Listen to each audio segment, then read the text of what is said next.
Check. Check. Check.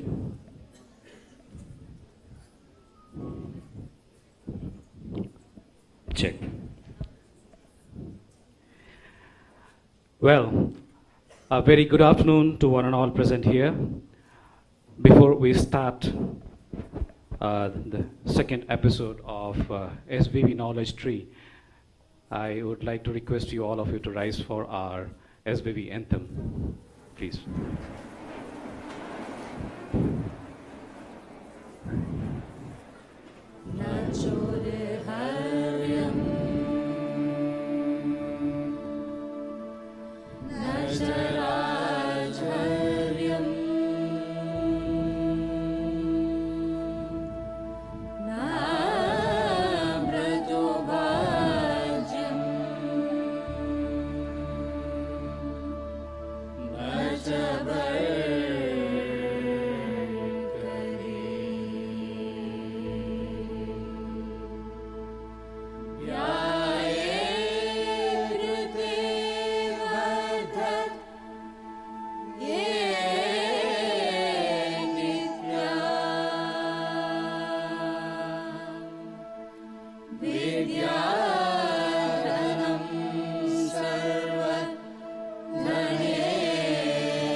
No one can steal education or vidya. No authority can snatch it. Not divided in brothers, not heavy to carry. As you consume or spend, it increases. As you share, it expands. Education or vidya is the best wealth among all the wealth anyone can have. Thank you. Please be seated.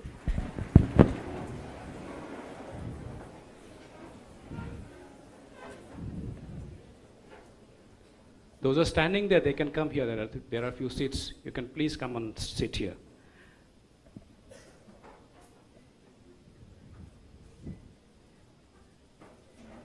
Heroes are remembered, and when heroes become legend, the legend never dies. And legend makes our life easy. They carve the difficult path of life to make it smooth for us. And thus we follow and we become follower of them. And how fortunate those lives are who have a living legend near them to follow. Like us, we are fortunate, very fortunate to have a living legend among us, for the patient, for the students, for the teachers, and for each and every individual who has come across and known him. Because once he comes in contact with anyone, he directly sits in the heart and not only in the mind. And that is none other than our Professor S. Robinson Smile, Emeritus Professor of Surgery. Thank you. I thought the applause would have been more louder. Yes. So I welcome each and everyone with this note of you in the second episode of the SBV Knowledge Tree with Professor S. Robinson Smile.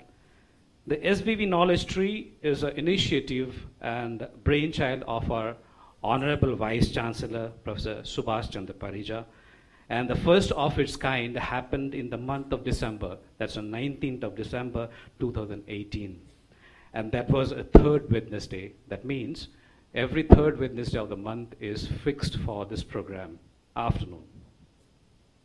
And our eminent guest then was Padma Shri Professor Manoj Das, who did his deliberation on the riddle of Sphinx. So to start with the second episode, may I have the honor to call upon our Honorable Vice Chancellor on the dais, Professor S.C. Parija, our respected Dean, sir, Professor M. Ravishankar, who is also the chairman of this SBV Knowledge Tree, and the living legend among us, that today's guest, Professor S. Robinson Smile, with a huge round of applause.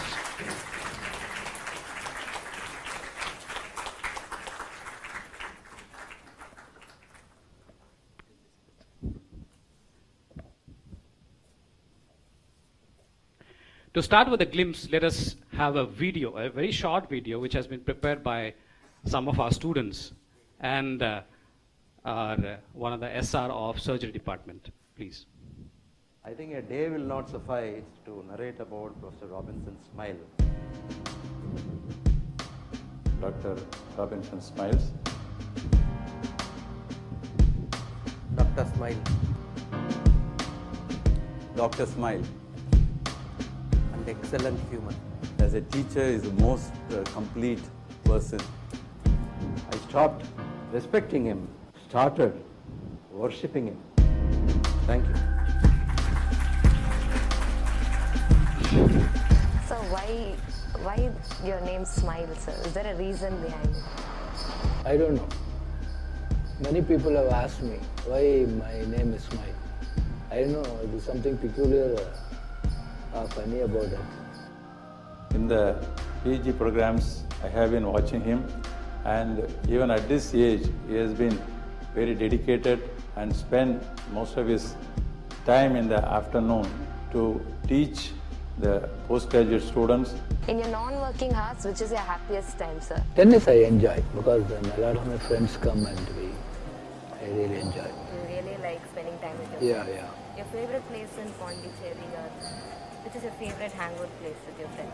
I think I'd still say in the tennis court nowadays. That is the best place I spend time. I have known Sir since my student days in Jipmer, both during my internship as well as during my SRship, again being very fortunate to have worked with him. Most amazing person, very calm, quiet, and extremely tolerant. He's fatherly person to me as far as myself is concerned. So I am really happy and blessed to work along with Smile sir, and I am really proud to say to anybody that I am working with Smile sir wherever I go in all over India. Current generation, they are very knowledgeable.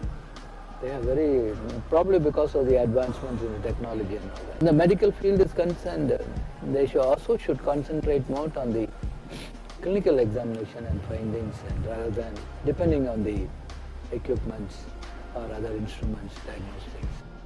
One day I operated a right iliac fossa mass, thinking that it was an acute appendicitis in an emergency. That was way back in 2004, I guess. I reported to him having noticed the mass, and I told him that I am proceeding with surgery. I could sense a dislike in his voice over the phone, and I was not comfortable the whole night. I thought I have operated a wrong case. Then the next morning I waited without taking my post duty off to see what he says. He called me in the operating room, that was an OT day, and told he could have cancelled the case or postponed it later, having palpated a right iliac fossa mass in the emergency. The reasons he said were, you are going to operate late in the night an elective major. Having palpated a right iliac fossa mass, it's an elective major.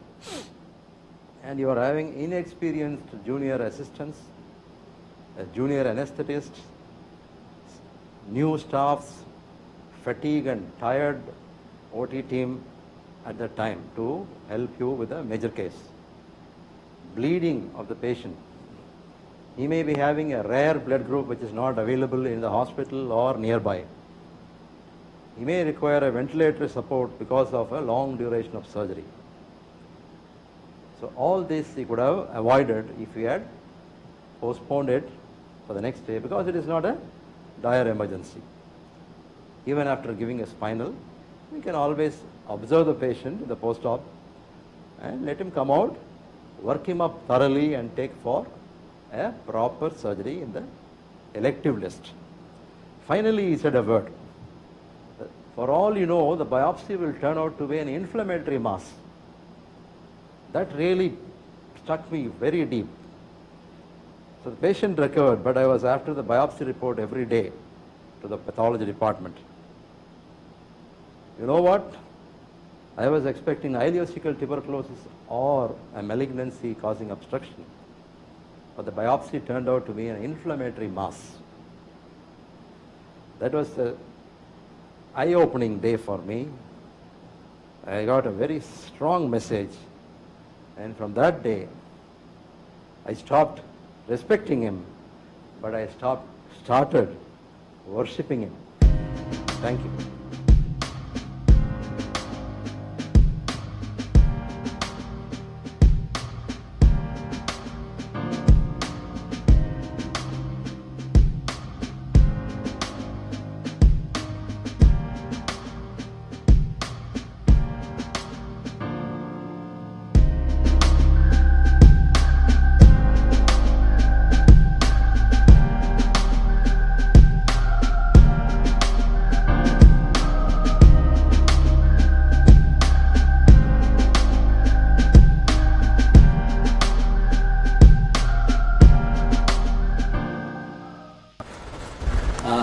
I'm smiling.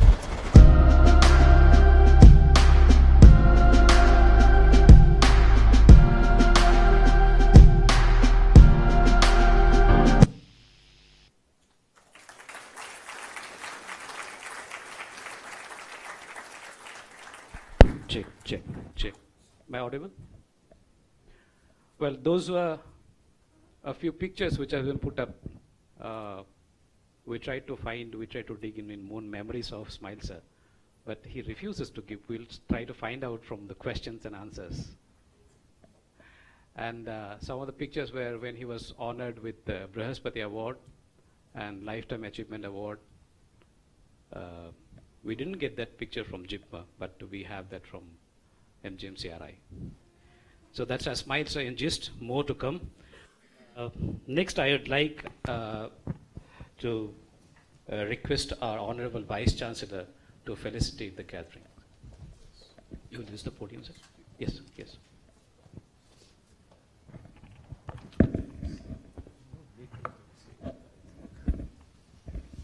Respected Professor Smile, all esteemed faculty, staff, resident and administrative staff.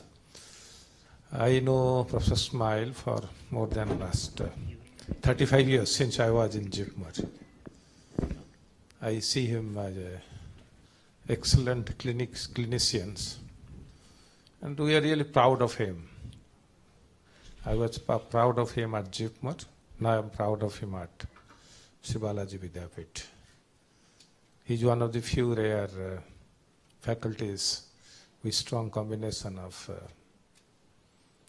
clinical expertise and excellent teacher. So I hope this is a good platform to share your secrets to success.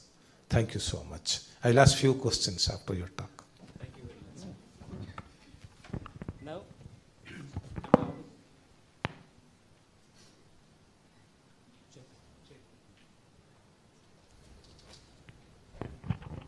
may I request our beloved Dean Sir, Professor M. Ravishankar, who has been associated with him both outside and inside the OT for a very long time, to introduce our speaker. No, he doesn't need any introduction actually, but still to recapitulate and then have a fond memories once again and again. May I request our beloved Dean Sir to introduce Professor S. Robinson Smile.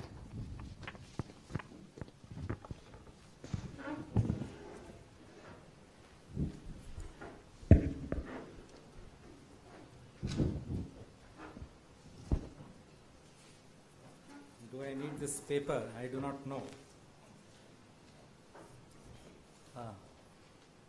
It's indeed a privilege to stand here to introduce Professor Robinson Smile, with whom I'm associated for the past 54 years. 54 years, yeah, 53 years. Now, he was an intern when I joined the JIPMA as a student, that is in 1966. And to say a few things about him, born in 1943, in the pre-independence era. He has gone through the independence, and then from Nagarkoil he migrated into Pondicherry. I just asked him, how did you choose to come all the way in that time in 1960, 61. How did he manage to get the idea about the college in Pondicherry? Because Pondicherry was liberated from French only in 1956, and it joined India, and it was not a very prominent place for education at that time. He said, I was inspired by my teacher who was a psychologist, who was from Kadalur. So he told me that the new state that has come up, there is a new medical college that is there, which is being funded by the central government. So why don't you try?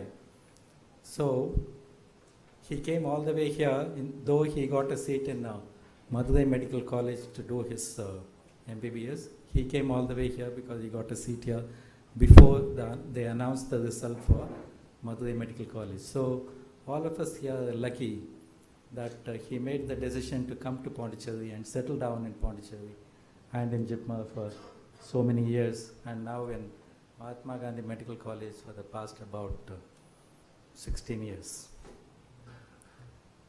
Okay, he did his, when I joined, and anytime we hear a bullet going, we know it is Dr. Robinson smile. There were two people at that time, 1966, two people who had motorcycle and no other vehicle was there in the campus. And anytime you hear a bullet that is going by the side, because we were in the hostel, we know, yes, Dr. Smile is going to the hospital, he is coming back from the hospital. All that we know. And that is how we identify Dr. Smile, oh, that man with the bullet. That is how we know him. And we were quite afraid at that time, because first year students and then an intern and postgraduate after that, to interact with them or to have any kind of a thing. The only two people, one for people who have a motorized vehicle to drive inside the campus, we are all terrified to even to look at him when the motorcycle goes, we turn the other way and let him go, that kind of a thing. But when we organized, we came to know the true potential of him when the sports and culturals were being organized, and the amount of interest that he has taken to coordinate the whole thing, especially the sports. We had, starting with the hockey, Chada Memorial Hockey, and then we had the football, and he's a football player. And he used to represent the college, and till 1973, till he got married, he was playing. After that, he stopped. And for obvious reasons that he said, no, you know why. And because he has moved out from the hostel and going and staying outside, so I didn't have time to come and play. So, but till that time, he was an active player in football, guiding people, training people. And in the culturals as well, he used to take a lot of interest in getting people organized, especially his batchmates and little juniors, organizing the culture, especially the dramas, English dramas and things like that. So that is when we came to know more about him as a organizer and encouraging people for doing all this. And after he finished his PG, that is, he finished it in 1973. He's the third batch of MS from JIPMA and finished in 1973. And by the time we had graduated, we have become interns at that time. So the association was a little more close. He has taken classes for us, and the association is a little more close. And one people we used to like in the whole hospital is Dr. Smile. That's the only thing. Everybody, because he will never scold a person. First thing, he will never scold a person. He will always say encouraging words to you about what you have to do, how you have to do. And I had the opportunity to work under him as an intern during the internship and in the surgery. Every time my aim will be to go to the ward before he reaches the ward, but it will never happen, except on the days when I am on duty, when I will be already there, but otherwise it will always be after he reaches, that is at 7:30 in the morning. That is from the town he will come, 7:30 in the morning. From the hostel, we are not able to reach there before that time. And that's what. And by the time we reach, 2 days will be OPD, 2 days will be theatre, and 2 days will be the 3 days. That will be the post-duty day actually for us. And so that time only we'll be there before him. By the time we enter the ward, oh, I finished. Let's go to the OT. Let's go to the OPD, whatever it is. We'll come back and see after that. I finished whatever the routine I have already finished. So that used to be the thing. And that has put us in certain way saying that no, that is a role model. No, I should at least in the last 1 week I should reach before him and to see that I'm there in the ward doing things before he comes inside. That's the role model that you look for in your seniors whenever you're working with. And he was one of the role models for that. But many people took advantage of this and used to escape. That is another way of it. And so this is what it is. And as a faculty in JIPMER, people talked about, as a surgeon, people have talked about his capabilities. But as an anesthetist, I would like to say a few things. He advised me, because I had my inclinations were to do general surgery and or anesthesia. He said, you take up anesthesia, man. Because of your health condition, you'll do that better rather than being an anesthetist, being a surgeon. And similarly, his close associate, Dr. L.J. Chandrasekhar, also told me, don't go to that surgery, man. It will take 10 years to become an expert. Come here, 10 months, you can become an expert. So that is how they motivated me to land up in anesthesia, to become an expert in a short period of time. And so our association was quite intimate in that way. And we have exchanged roles quite often in the operation theatre. His guiding me to do the surgery standing at the head end. Okay, all those things have happened. I think knowledge comes from reading, only from books, but knowledge, I say knowledge comes from experience. That is the most important. The life experience is the most important thing in giving you the knowledge that you need for doing things. The interaction that you saw, you was telling that these days people are more knowledgeable. I don't think so that the people now are more knowledgeable. People are more dependent on instruments to give them the information. And for him, it is the patient, palpating the patient, looking at the patient, and coming to a diagnosis by an simple examination to say, this is what it is, and it is 100%, most of the time it is 100% true. And watching him operate in the theatre, it's a treat. So that is why I used to stand at the head end and watch what he is doing. And I learned quite a bit, the way how to handle a tissue.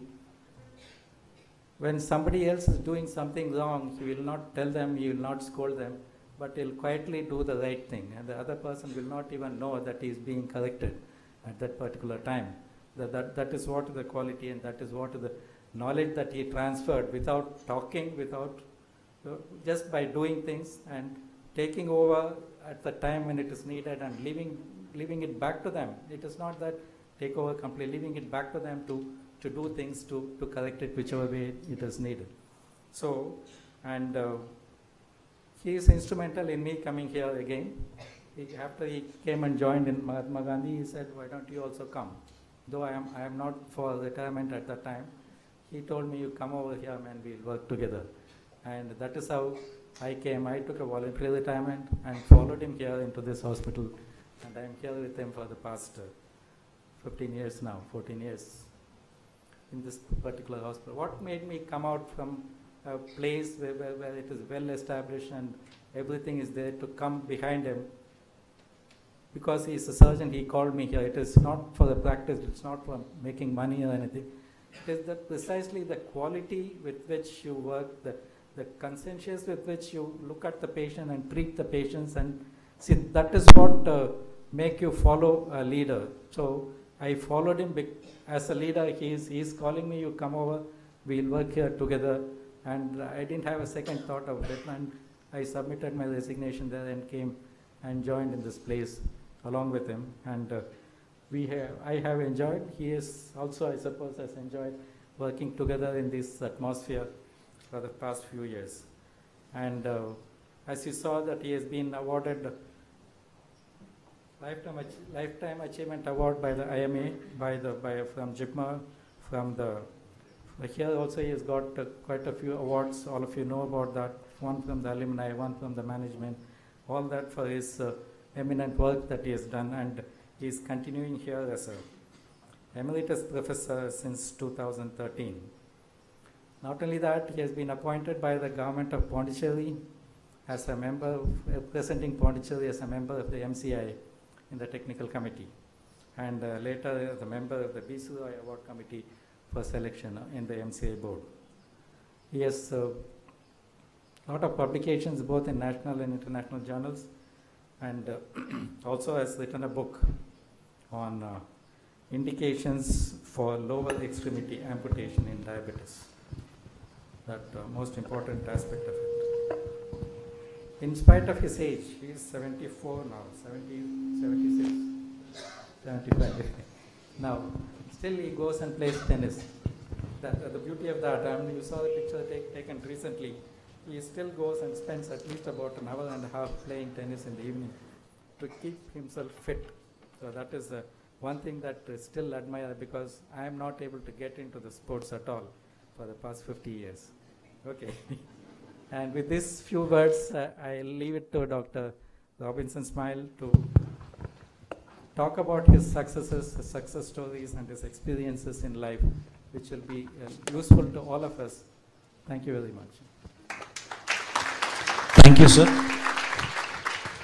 That is Professor Robinson Smile. Sir, we are streaming this live to Sathya Sai Medical College also, and they are live on the camera. Can you just wave them? Our Dean sir has just sent a message that he is also seeing you live now. So that's a way maybe you can acknowledge it while you talk. So this is Professor Robinson Smile. He is going to do his deliberation on way to success and success stories. After that, question answer session, sir. Anji. Jay.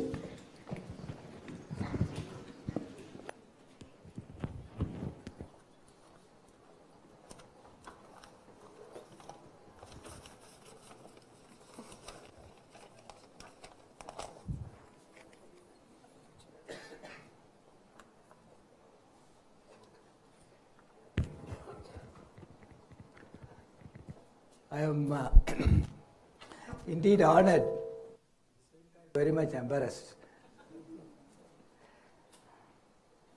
I thank for the opportunity given for me to speak in this knowledge tree, which is introduced by our Vice Chancellor, and also the kind words Dr. Ravi Shankar said. Many things he said, some are true, some I don't agree with him.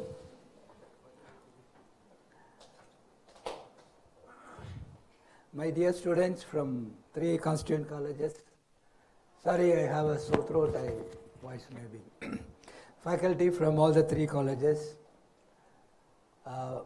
senior faculties, principals, Dr. Patha, Dr. Asha, DMS, Dean, and VC. I am not going to talk about my successes because there are not many. Excuse me.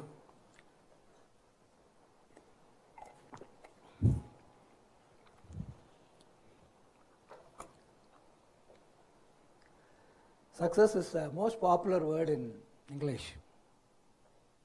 Success means many things to many people.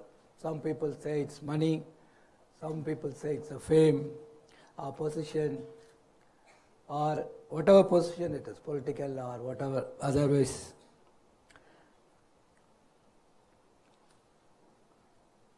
But what is success?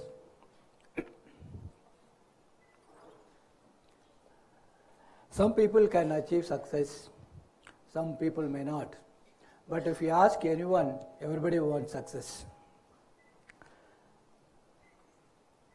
If you want to define success, success is progressive realization of a worthy goal. Progressive means it is not constant. Once you get success in something, we don't stop with that. We proceed further. For example, when you get MBBS degree, we don't stop with that. Further, we do specialization, and in that field we try to become very popular or famous. That is what we're doing. So it's a progressive one. Realization is how we enjoy it. Once we get in success in something, how we realize it and how we enjoy it. And the third is worthy goal. That is, worthy means that is whether it is a simple one or a realized one. So if you want to define success, it is not a constant one, it's a progressive, and it's a worthy goal or a destination you want to achieve. So what is the way to success? Way to success has been already laid by many people, and the signboards have been fixed all along the way. If you want to become success, you'll have to read those signs and do accordingly, and surely you'll reach success. Let's see some of the signs which you come across. The first is a motivation. The main idea of this, proposed by our Vice Chancellor, knowledge tree, is motivate our students. That is the main idea of this meeting. What is motivation? That is a drive that encourages action or feeling, or to encourage or inspire. It can be external. We remember last month we had a research week. We honored all our students and faculty who have presented papers and won the awards by giving them certificates, money, etc. Similarly, when in the exam also, university exams also, when you get a good mark or distinction, you are honored with certificates, medals and all that.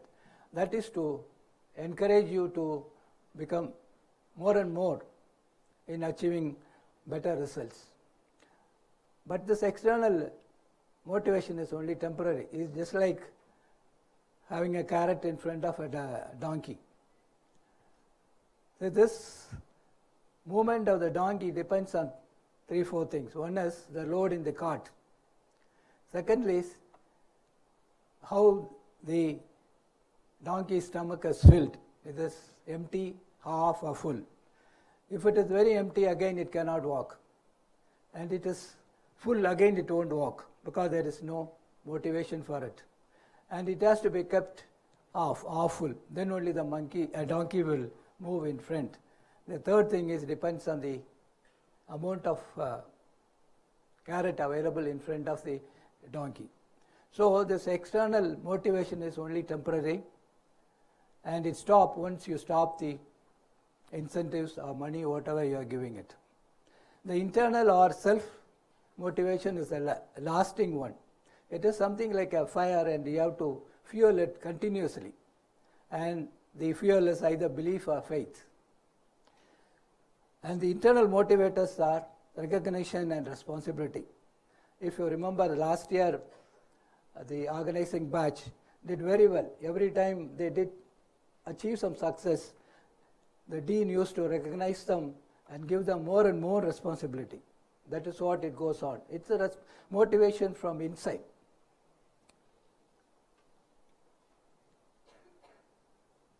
So I'll tell a story of a boy who wanted to become a good footballer, and so his father encouraged him, and he took him for coaching every day, and the father used to sit at the corner of the field, and finally the day came, the team was selected, he was one among the 20, and the day of the match, the coach said to him that he cannot play today because there are better players are there.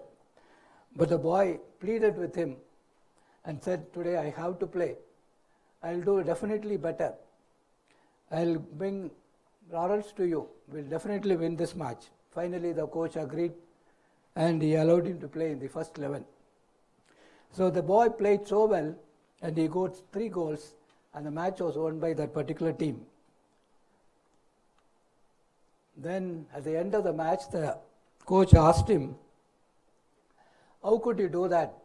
You are not that good during the practice. But the boy said, my father was a blind man. He used to sit at the corner of the ground and used to bring me every day. He died 1 week back.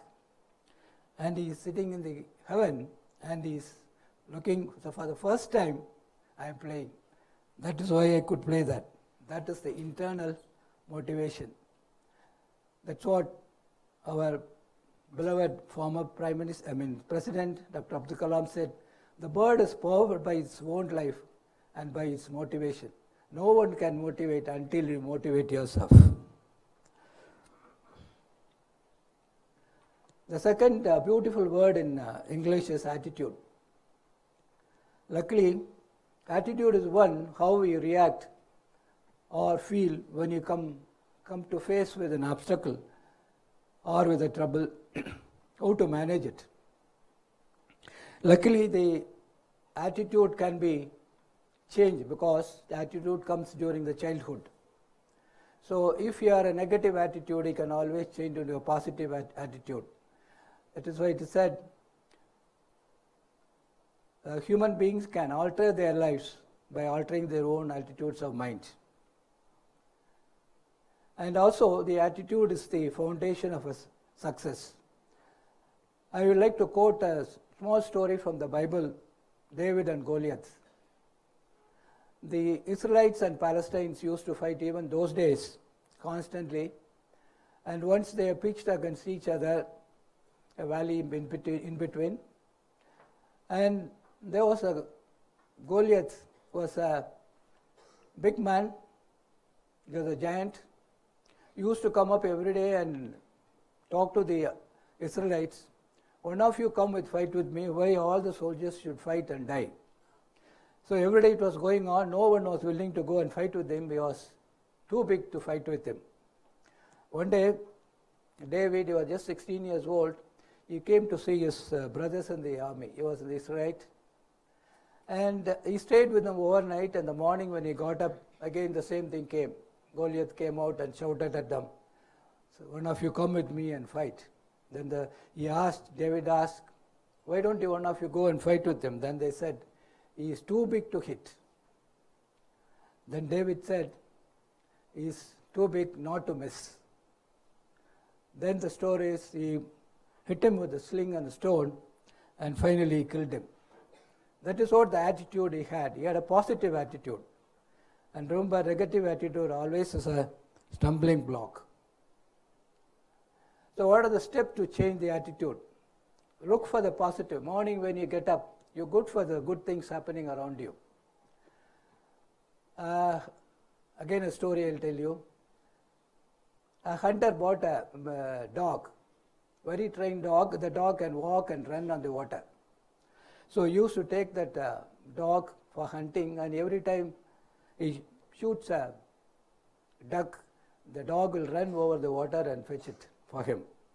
One day, he wanted to impress on his friend, so he took him along, and he shoots about 3-4 ducks, and every time the dog will run on the water and bring the duck back.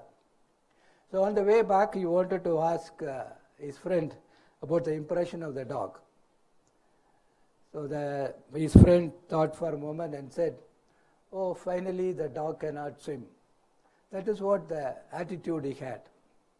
Secondly, he should become a seeker of good. He must always look for the good things in life, whether in the family, in the environment, or wherever you work.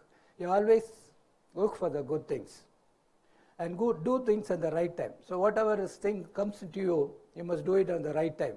If you postpone it later, it may not happen again at all. And always count the blessings you have. If your God is blessed with many few things, you count them, not the troubles. We always look for the bad things. Suppose you have got a motorbike, you always think, why not I have a car. There are people even without bicycle. You must think of that. That is the things you should look for. Look for the blessings. And stay away from negative influences. Negative influences, I mean the present day. There are a lot of influences outside, which youngsters go after that. So I don't want to mention them. Anyway, you know what it is.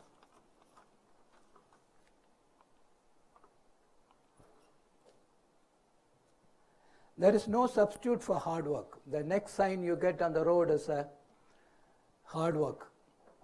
We all know there is no substitute for hard work, and you don't get success by chance. So whenever we look for a job, we work hard, like students for admission to the medical college or anything. We prepare so hard for preparation for the entrance exam and all that.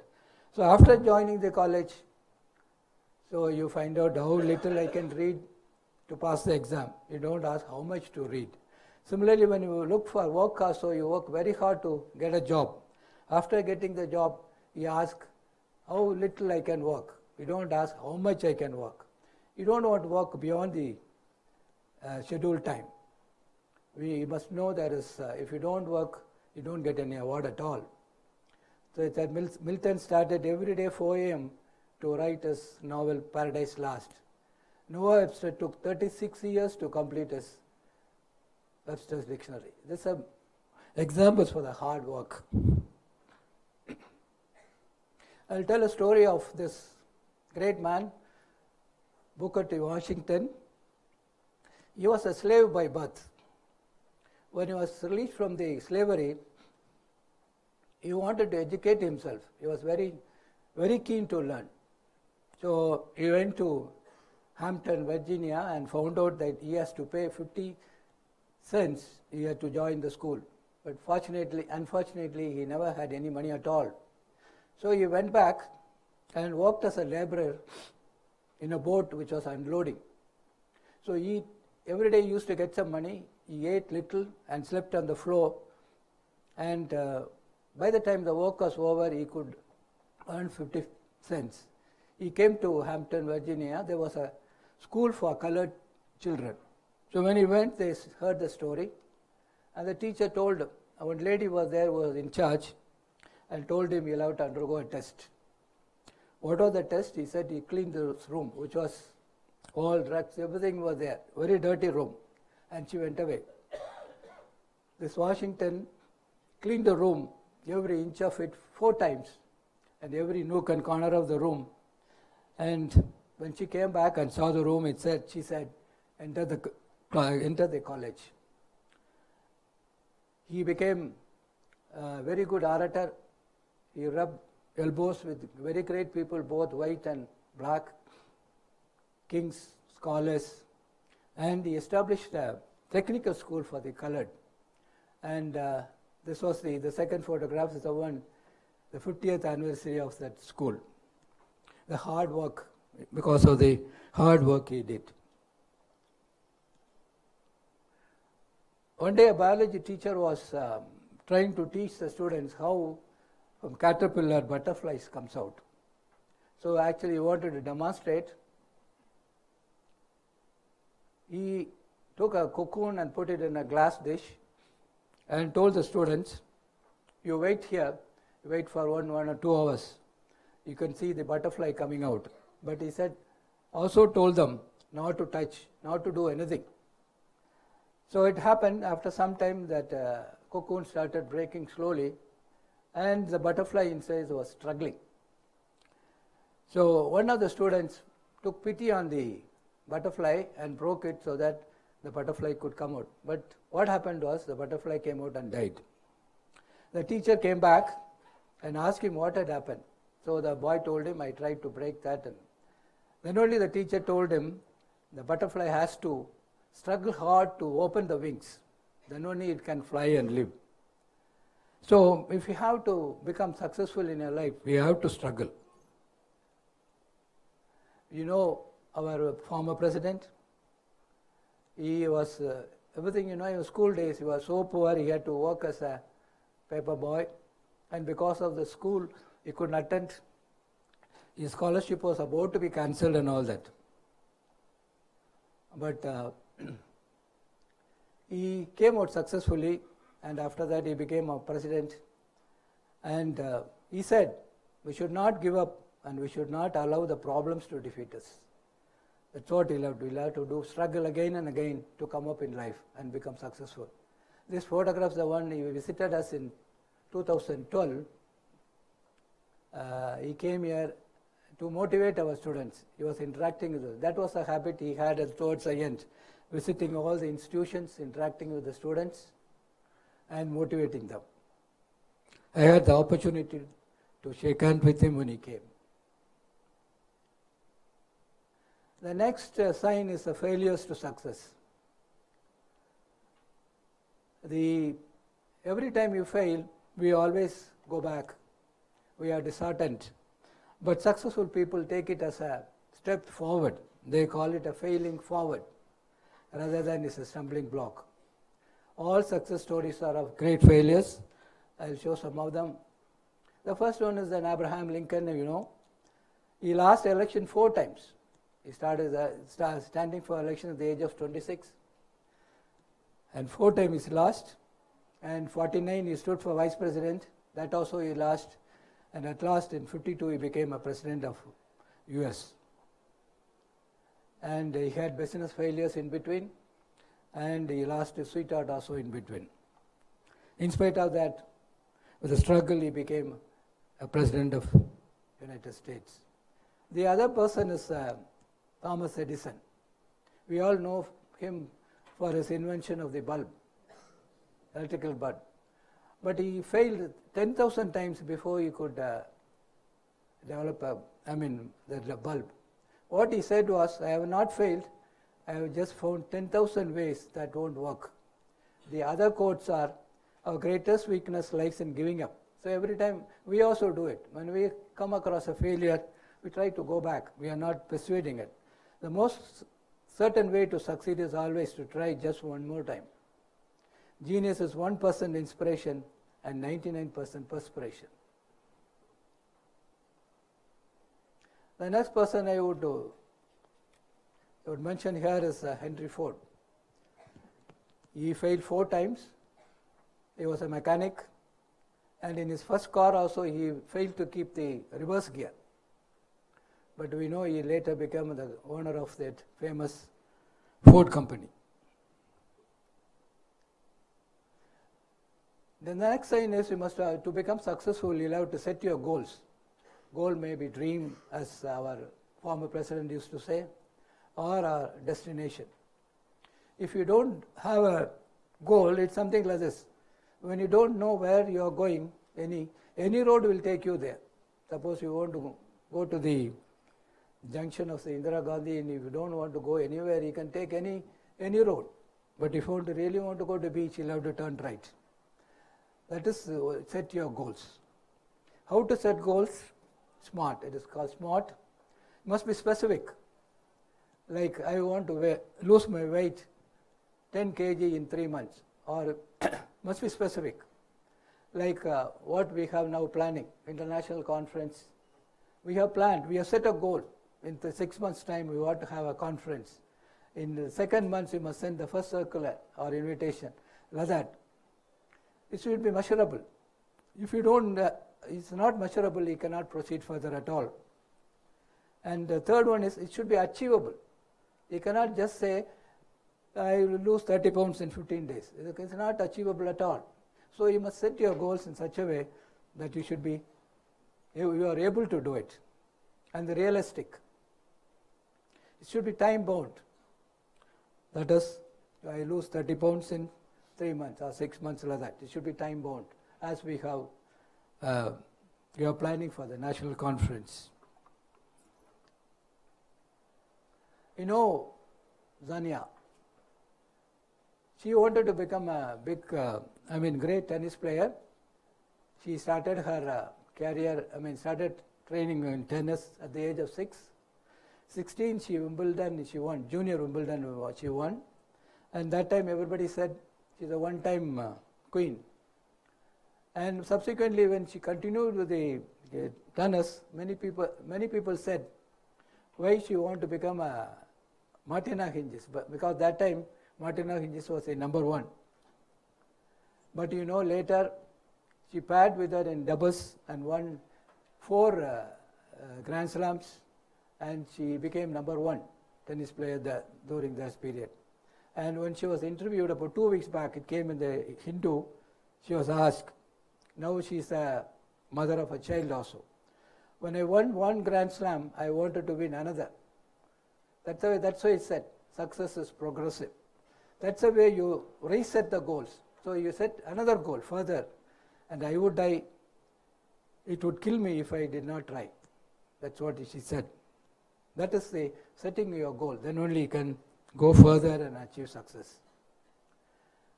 The another sign or another important step is you should never lose an opportunity. Whenever opportunity comes and knocks you up, you should not set aside. I will tell my own experience. When I passed out in 73 MS, I was a junior most in the department, and another friend of mine joined after me. So we were the 2 junior most people in the department. That time we didn't have the cardiothoracic department, qualified people in cardiothoracic surgery, and one of our professor was heading the department. So the director decided one junior person can be sent to Chitrai Tirunal for training for 2 years on leave with pay and all that, and he can come back and join and take over the department. So first chance was given to me, and somehow I don't know what happened, I refused that time. I didn't want to go. So chance was given to the junior. So he went and got trained 2 years. He came back. When he came back, he was the only qualified person in the Department of Cardiothoracic Surgery. So he was appointed as assistant professor. I was still as a registrar. Registrar means after senior resident you get job with 250 per month. So I was in that. So that time it was a bit difficult to get into the general surgery department because a lot of competition and less number of positions. So 77 I got my ad hoc lecturer. By the time he has become associate professor. Right? Then subsequently he became professor, director professor. So I was still associate professor. He became director of the JIPMER. So I retired as professor, he retired as director. So never miss an opportunity. But though I didn't get that, I regret that. I have no regrets for that. Probably I thought it's good for me to continue in surgery. Anyway, that was the losing opportunity. So opportunity should not be lost. And the next thing is you must ask for help whenever in trouble. So if suppose you are not able to manage, you are not able to take a decision, or you are not able to proceed further, you must always ask for help. You should never hesitate. There should not be any ego at all. This may be the help may be from your friends, your senior, or from the teacher, mentor, or whoever it is, or your parents. So when do we fail? So when you are unwilling to take a risk. It's not gambling. Risk is not gambling. Gambling is done in the darkness. Risk can be taken in the daytime. So with a reasonable risk, you must take a risk. Persistence, lack of persistence. In spite of the failures, you must continue to work on it. You should not look for shortcuts.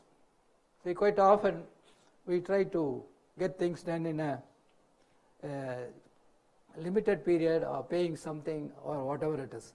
Students try to, I will tell the student, I always tell them you must read the textbooks. What they do is they do notes and appear. How much little they can read, that's what they try to do it. That should not be the lack of discipline. Again, I want to impress our present day, the students don't have a discipline. Not all of them, but some of them at least. So that should be avoided. To conclude, we have all hidden treasures, bring them to the surface and work hard, good positive attitude, and in spite of your failures, you must continue to work. Then I'm sure you'll achieve success. Thank you.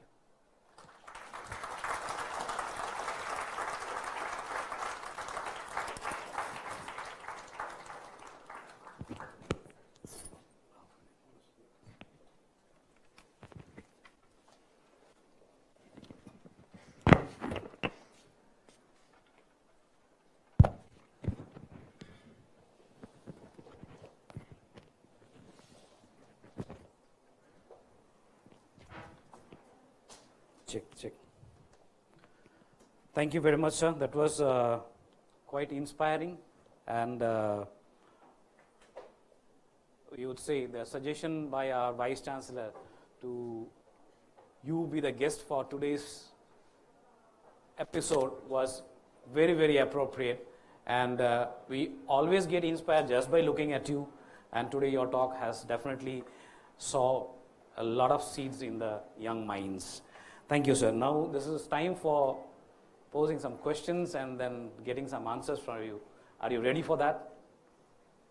Do you want some water, sir?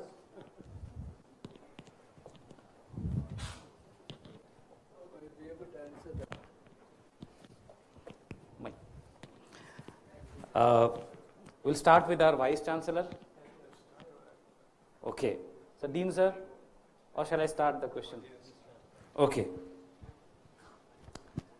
This questions, all right, sir, you can use a podium, sir. This question has been posted from all the constituent colleges, and I'll take one, which is more prominent from each college, and then come back again till our time concludes. How do you describe yourself in 3 words, sir? That's a question which comes from the MBBS student. Describe myself. I'm smile.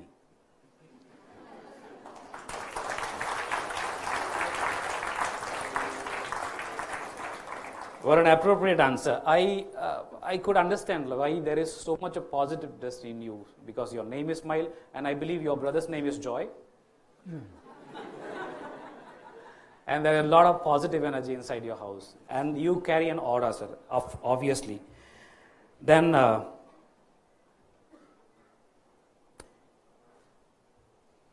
do you prefer to be a student now? Still? Definitely not. Very difficult. See, if I had to write my MS exam, probably I might fail.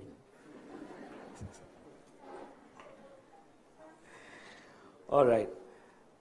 This question is from nursing college.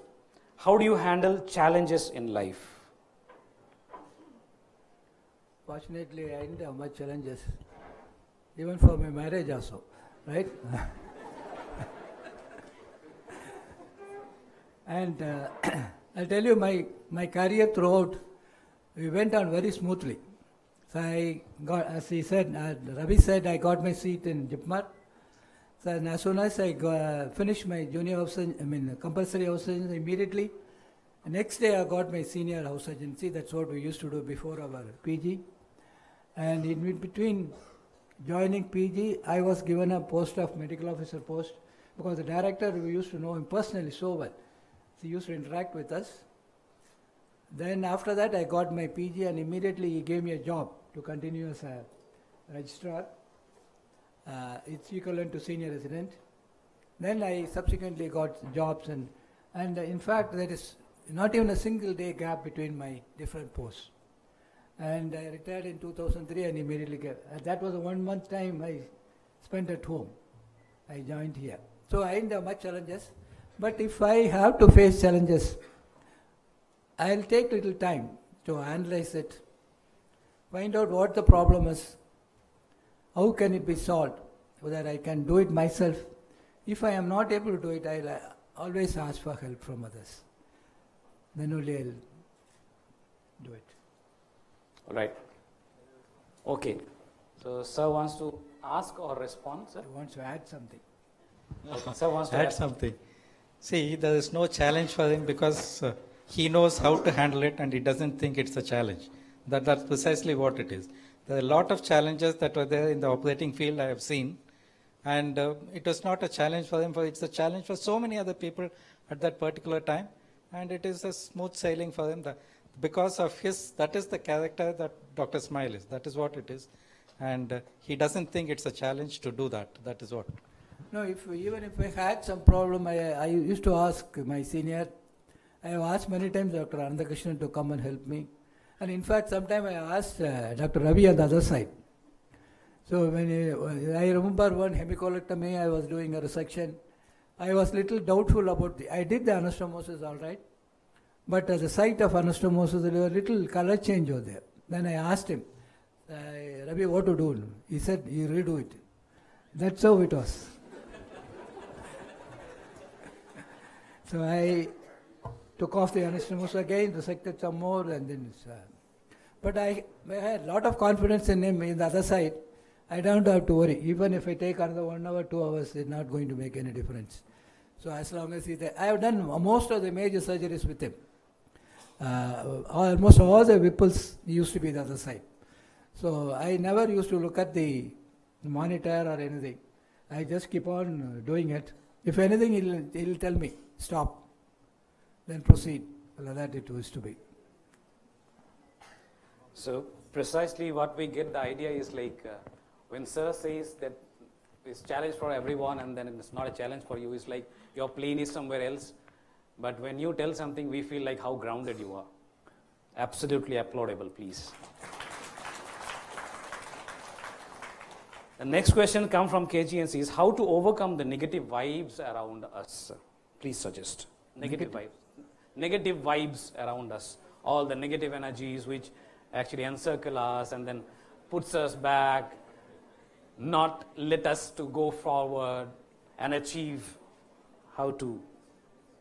This is where you have to have a positive attitude. Anything you have, you must always think you can do it. That is how you must proceed. And even if it's a little failure in one failure, you should not be bogged down. You must try it again. And again with the cooperation of the others, you can always do it better. Sir, this question is posted from the Indira Gandhi Dental College. Like, how do you balance academics, clinical practice, and personal life?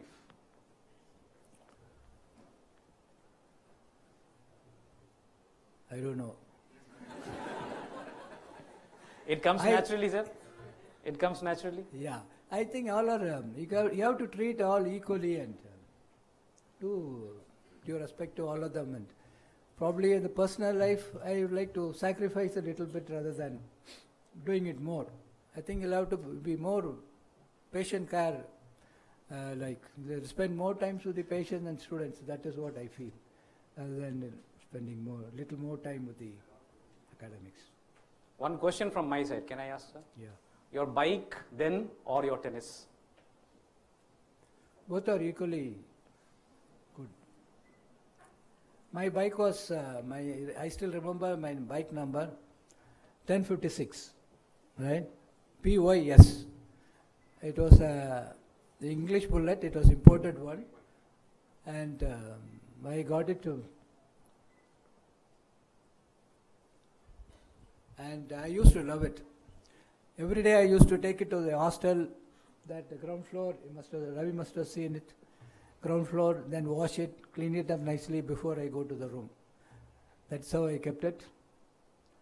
So now, after that, now presently there is tennis, because no other game I can play. I cannot play football or anything. I want to spend some time in the ground. That's what we used to do. Even the school time and in the college time, even the medical college time, my immediate senior, he was interested in cricket.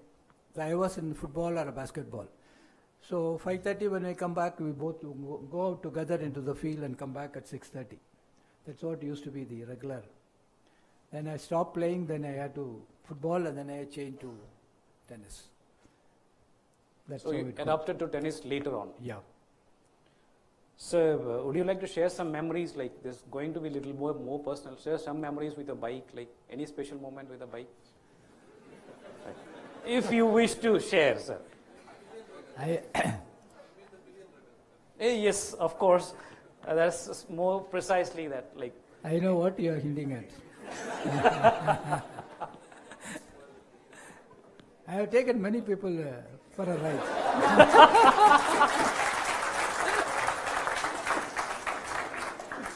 All right, no gender specific. Yeah. Both. Would you like to ask something, sir? Professor Smile, you are going so strong at the age of 75. Can you share me your secret so that when I reach your age, I want to become like you? I don't know how fit I am at this age. But I think apart from this routine work, a little bit of exercise, any form. I have never gone to the fitness, what do you call that gym. I have never with the machines. All the time I used to spend in the field for some time, about 1.5 hours to 2 hours. Minimum exercises now. Earlier I used to, as I said earlier, football and basketball. Now I play tennis. I think quite good enough for me. That is how I keep going. Thank you very much. Another question I want to ask you. List 3 very bad steps that can definitely lead to failure.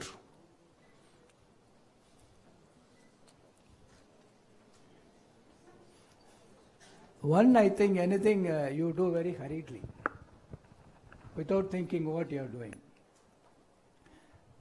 Then, I don't know.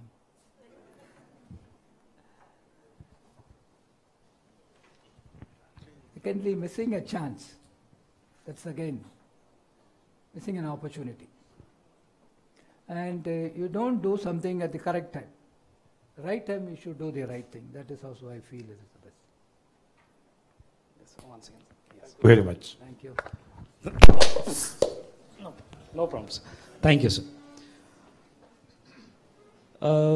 This is again a question posed by our MBBS student. They want to know about any surgery which is unforgettable for you, sir. Do you have anything unforgettable surgery you have, like the most difficult one or the most memorable one, or whichever way you want to express it?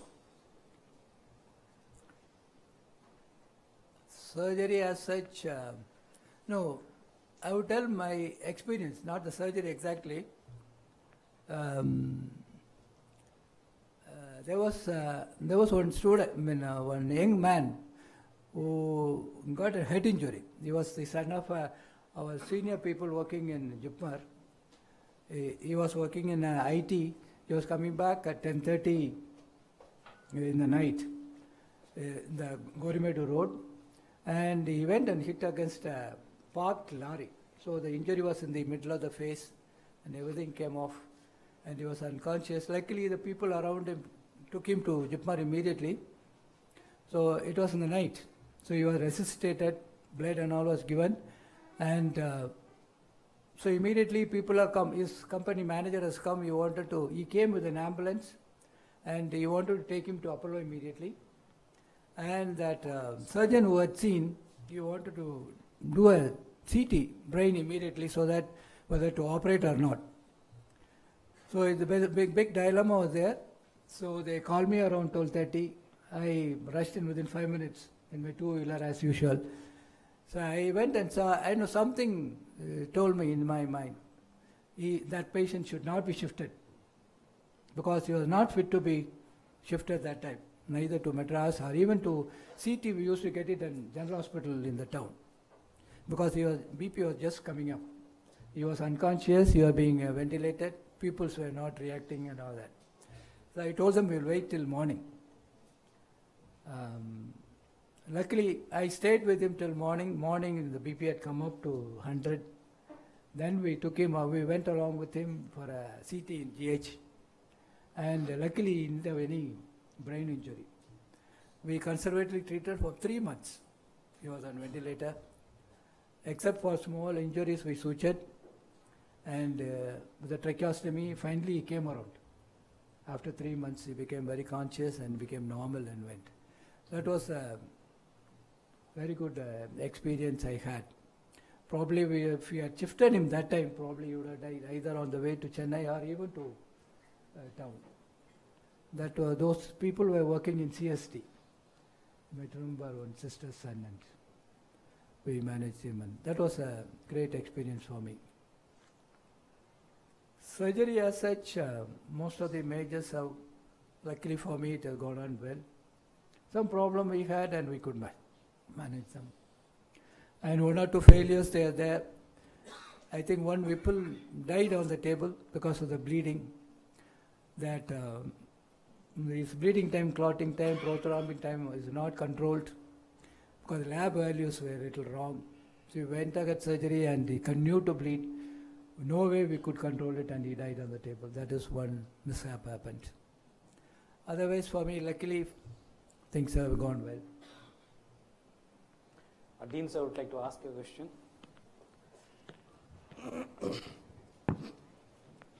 I just want to know, have you ever got angry with anybody or for anything? No, everybody says that. I don't get angry.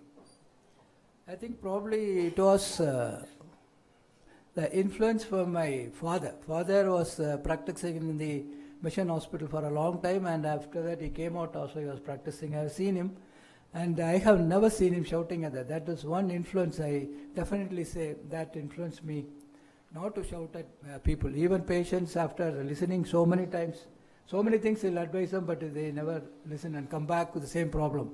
He never used to shout at them. That was one thing. Secondly, the important reason, my senior who helped me, he was a role model for me, and he was Dr. Immediate senior. They used to assist me for all the surgeries, starting from hydrocele and everything. And every time I make a mistake, he never used to shout at me. He always used to help me and tell him, again he'll teach, again and again he'll teach me. That is it. Then the third thing was, I remember, after even after a pass, the other assistants and the PGs, because those days the professors were very harsh. They always used to shout. If you make a small mistake, they'll shout. Sometimes they used to even hit with the needle holder. That's what usually. So the assistants will never go and help those people. And not only that, they'll talk very bad about the professors. So that was in my mind. Suppose I become later a senior faculty, a consultant. If I do the same thing, what will happen to these? My juniors will be talking like that. That was another influence I had, that I thought I should not shout at them or do anything, so that treat them nicely so that that influence won't be there. That is how it was. So do you practice ahimsa in otherwise, or are you influenced by Mahatma Gandhi in some way or the other? Not exactly. Cannot be. Feelings. No, why I ask this question is because somebody who was very, very closely associated with you, we miss her here in this forum, Professor S. Ambojam. By your profile, you look like Mahatma Gandhi if you wear the same round glass. Okay, try and look at him whenever you get chance. Because shouting at somebody, they have a negative feedback. That is what I feel. Yes, sir. So, audience would like to ask you some questions, sir. This is not a question per se. I want to add something. At the start of the speech, Professor Smiles told, successes are not many. I disagree with that completely. Because he inspired a lot of surgeons. Over his lifetime, he inspired a lot of people, and his mere presence in the OT was enough for us to take complicated cases. Whenever we used to take complicated cases, I think you can ask Thiruvarul, whenever he wanted to post any big surgery, we used to we get an assurance from him that whether he is available on that particular day. Actually, he inspired many surgeons. Whenever I go outside also, when I talk, I'm from Jipmer, they ask, how is Dr. Smiles? They don't ask any other surgeon, how is Dr. Smiles? So he's so much reputation. I think his success is for, I think he don't realize, he's not realizing his success. He inspires lots of surgeons and through them lot of patients. I think we should not forget about that. Any other questions?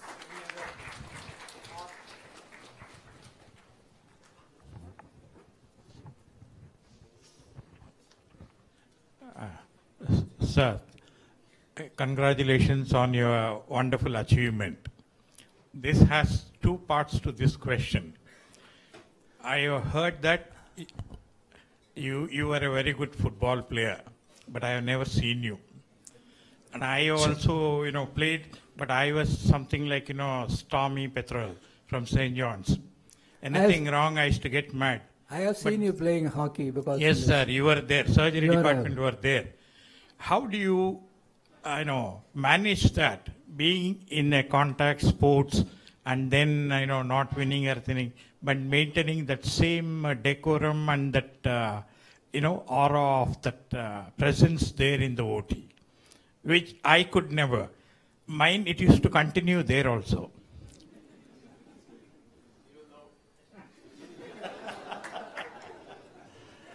How did you manage to dissociate yourself in the OT and as on the field? I don't think it's difficult because all are played in different times. One in the evening, one in the morning. OT timing is from 8 o'clock to 2 o'clock. I don't play tennis in the morning. I don't play. No, not the time, sir. That game, that, the mentality, the same thing. Okay, fine. Maybe it is unusual and somebody like you only can possess that. Now... No, I don't think. Why it is not possible? Anyway, it wasn't possible. I mean, at least now I'll try to, since Kalyan Ram is trying to say.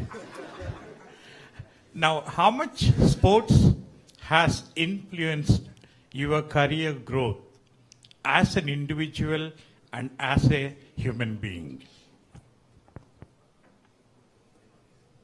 Sports as a career, I don't know how it can influence. But sports in the outside, it does influence a lot. Because I'll tell you, I became a little more friendly with many people, not only in our college and outside also. When we go out and play with the other college people, we make a lot of friends. And in fact, I was selected for the Madras University when I was for football when we were playing. So we used to go to Chennai and Madras for training. We met many very good players, and that way the relationship with others outside the college became more because of the games. Yeah, and we also believe that with interaction with other people, we imbibe a lot of things, which can develop our character, and that is what we are trying for our students also. Any other question from the student side?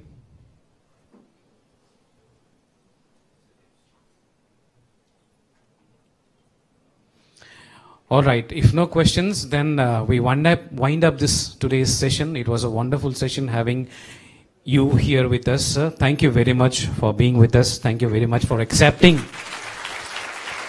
to be with us for the second episode of the SBV Knowledge Tree. May I request Dr. Uma? I would like to thank everybody. It was a great honor for me. It's indeed, I think it was the best moment I had in my life. Thank you so much. Thank you, sir. May I request Dr. Uma to, and I would like to bring the bouquet, the shawl and the memento, and would like to request our Honorable Vice Chancellor and Dean sir to honor the legend of the day, Professor S. Robinson Smile.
I would like to request all the members of Knowledge Tree to come forward for a photograph. So please come. Please come, sir.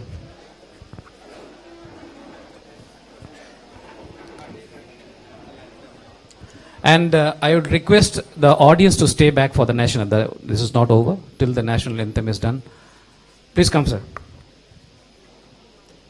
Please come, sir.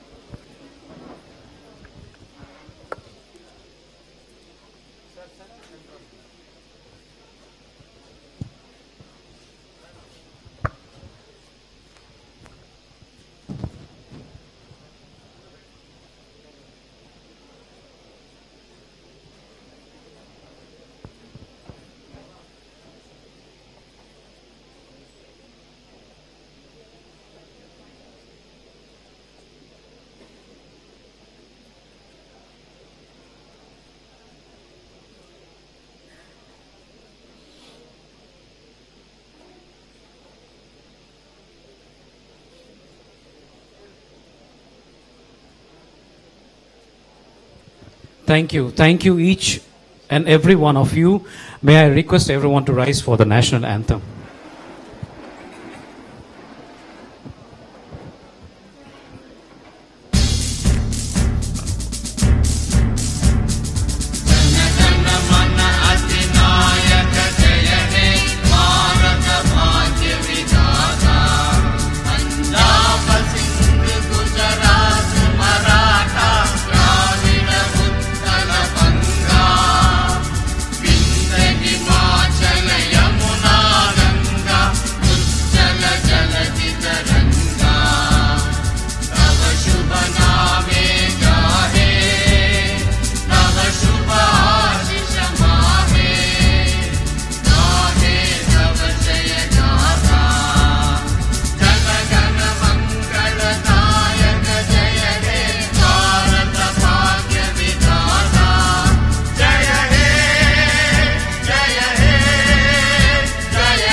Thank you, everyone. Please join us for high tea outside.